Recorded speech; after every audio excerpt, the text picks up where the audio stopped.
Hi friends, ನಮಸ್ಕಾರ. Welcome back to our channel. So ಎಲ್ಲರೂ ಹೇಗಿದ್ದೀರಾ? ಎಲ್ಲರೂ ತುಂಬ ಚೆನ್ನಾಗಿದ್ದೀರಾ ಅಂತ ಹೇಳಿ ಭಾವಿಸ್ತಾ ಇದ್ದೀನಿ. ಸೊ ಇವತ್ತು ನಾನೊಂದು ಮುಖ್ಯವಾಗಿರೋ ವಿಷಯದ ಬಗ್ಗೆ ತಿಳಿಸ್ಕೊಡೋಕ್ಕೆ ಬಂದಿದ್ದೀನಿ. ಏನು ಅಂತ ಹೇಳಿದ್ರೆ, ಮೊಟ್ಟ ಮೊದಲ ಗ್ರಹಣ ಅಂದರೆ ಮೊದಲನೇ ಗ್ರಹಣದಾಗಿ ಚಂದ್ರಗ್ರಹಣ ಬರ್ತಿದೆ ಈ ವರ್ಷದಲ್ಲಿ. ಇದು ಯಾವಾಗ ಅಂತ ಹೇಳಿದ್ರೆ ಮಾರ್ಚ್ 25ನೇ ತಾರೀಕು ಅಂದರೆ ಸೋಮವಾರ. ನಮಗೆ ಹುಣ್ಣಿಮೆ ಇದೆ ಅಲ್ವಾ, ಸೊ ಆ ದಿನ ನಮಗೆ ಚಂದ್ರಗ್ರಹಣ ಅನ್ನೋದು ಬರ್ತಿದೆ. ಮತ್ತು ಹೋಲಿ ಹಬ್ಬನೂ ಇದೆ ಆವತ್ತು. ಸೊ ಮತ್ತು ಟೈಮಿಂಗ್ಸ್ ಏನು ಅಂತ ಹೇಳಿದ್ರೆ, ನೀವು ಈ ಟೈಮಿಂಗ್ಸ್ ಇಟ್ಟೆ ಈಸಿಯಾಗಿ ತಿಳ್ಕೊಬೋದು ಇದು ನಮ್ಮ ಇಂಡಿಯಾದಲ್ಲಿ ಇದೆಯಾ ಇಲ್ವಾ ಅಂತ ಹೇಳಿ.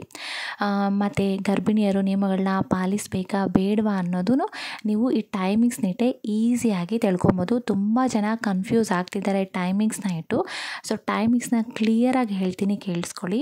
ಟೈಮಿಂಗ್ಸ್ ಏನು ಅಂತ ಹೇಳಿದ್ರೆ, ಬೆಳಗ್ಗೆ ಅಂದರೆ ಸೋಮವಾರ ಬೆಳಗ್ಗೆ 10:24 ಮತ್ತು ಮಧ್ಯಾಹ್ನ ಅಂತಲೂ ಹೇಳ್ಬೋದು, ಇಲ್ಲ ಸಂಜೆ ಅಂತಲೂ ಹೇಳ್ಬೋದು, 3:01 ಅಥವಾ 3:02 ತನಕ ಇದೆ ಈ ಚಂದ್ರಗ್ರಹಣ ಅನ್ನೋದು.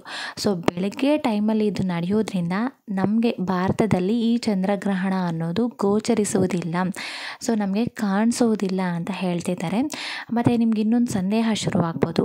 ಸೊ ಚಂದ್ರ ಅನ್ನೋದು ಕಾಮನ್ ಆಗಿರುತ್ತೆ ಅಲ್ವಾ, ಗ್ರಹಣ ಅನ್ನೋದು ಮೋಸ್ಟ್ಲಿ ಎಲ್ಲರಿಗೂ ಕಾಮನ್ ಆಗಿರುತ್ತೆ. ನಮಗೆ ಕಾಣಿಸ್ದೇ ಹೋದರೂ ಗರ್ಭಿಣಿಯರು ನಿಯಮಗಳನ್ನ ಪಾಲಿಸಲೇಬೇಕಾ ಅನ್ನೋ ಸಂದೇಹ ಅನ್ನೋದು ನಿಮಗೆ ಶುರುವಾಗುತ್ತೆ. ಸೊ ಈ ಮೊದಲನೇ ಚಂದ್ರಗ್ರಹಣ ನಮಗೆ ಇಂಡಿಯಾದಲ್ಲಿ ಕಾಣಿಸ್ಕೊಳ್ತಾ ಇಲ್ಲ. ಸೊ ಯಾವುದೇ ರೀತಿ ಭಯ ಬೀಳೋದಕ್ಕೆ ಹೋಗಬೇಡಿ.